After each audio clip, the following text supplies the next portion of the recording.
ముగిసిన కమ్యూనిస్టుల కథ.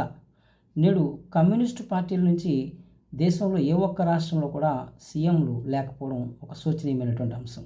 వెస్ట్ బెంగాల్లో 1970లో కమ్యూనిస్టు పాలనలో అధికారంలో పొందినప్పటికీ తర్వాత కాలంలో తృణమూల్ కాంగ్రెస్ మమతా బెనర్జీ సారథ్యంలో రాజకీయ అధికారం చేజిక్కించుకున్నప్పటికీ అవినీతి ఆరోపణలు, పాలనలో సరైనటువంటి ప్రతిష్టంభన లేకపోవడం, ప్రజలకు భద్రత లేకపోవడం మొదలైన కారణాల చేత భారతీయ జనతా పార్టీ 2026 ఎన్నికల్లో అఖండమైనటువంటి మెజార్టీ అనగా 206 స్థానాలు సంపాదించి అధికారం చేజిక్కించుకోవడం కోసం ప్రయత్నం జరుగుతుంది.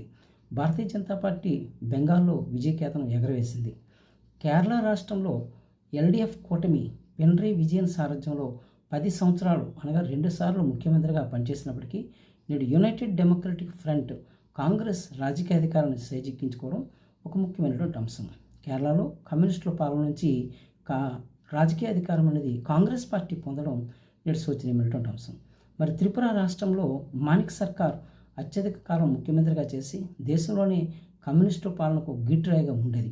కానీ అనూహ్యంగా 2018లో భారతీయ జనతా పార్టీ అధికారంలో రావడం ఒక విశేషం. అందుకే ముగిసిన కమ్యూనిస్టుల కథ అని చెప్పవచ్చు.